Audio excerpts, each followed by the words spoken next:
Hello everyone, welcome to RPA Tech Holy. In previous session, we had a quick look over Automation Anywhere tool. In today's session, we will get acquainted with UIPath tool. For this purpose, I have used UIPath Community Edition. So beginning with the flow, for creating a flow, I will have to click on Process.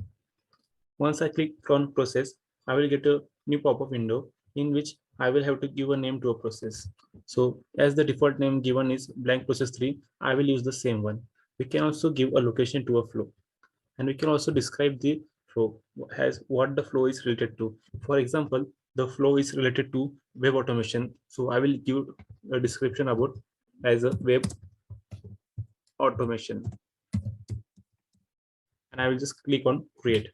After clicking on create, it will take some time, and the next window where we will create our workflow will be opened.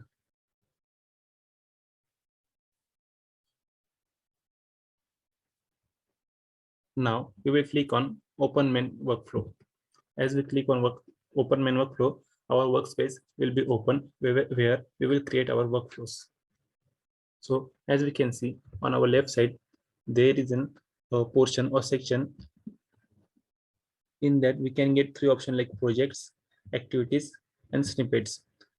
Well, first of all, I have to tell you something that in different tools there are different names, such as in UIPath the name is activities, and in Power Automate Desktop we use actions for the commands. So this is the activity part.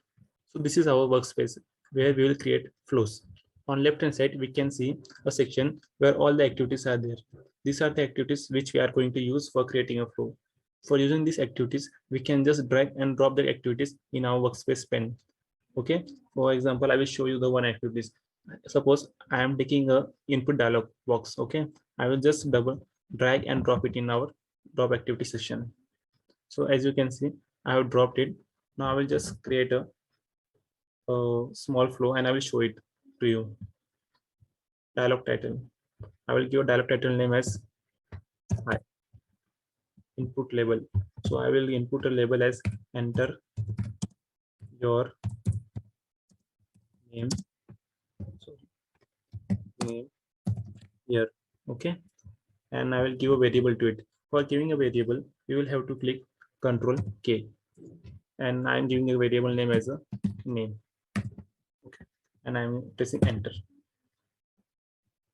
Okay, as variable as said, we can check that what is the type of our variable which we have given in variables downside. So we can see in variable type that the variable type which we have given is string. We can also change that variable type from drop down arrow. Once we click on it, we can give integer, boolean, object, data table, array, and many more.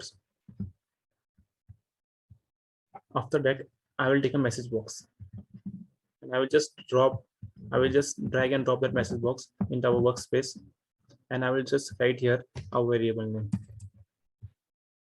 As I will write the variable name and enter. Now I will just run the flow and show you. So the bot is running now.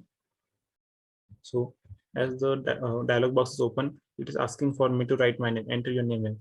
I am writing my name as a Shahrukh. Okay. And the message box will display Shahrukh name. Moving towards the menu bar, we have, if you click on home, we will be brought back to our previous window. If we click on design, we will get different tools in design that is new. We can create a new sequence from it. As we click on sequence, it will create a new sequence. As you can see, sequence, the new sequence is created. Again, if I click on flow chart, a new flow chart will be created where we can join different sequence together. From here only we can save the flow. We can export templates. We can debug. We can run the flows from here. We can undo or redo some actions or some activities. Manage packages. We can download required packages from here. We can also record. We can also do web recording or desktop recording, and many more.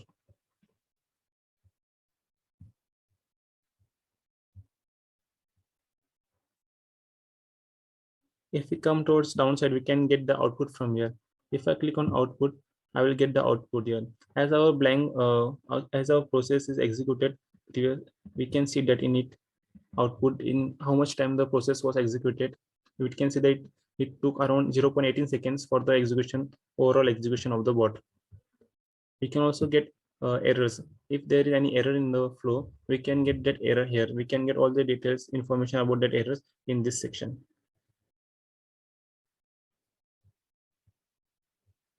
Thank you.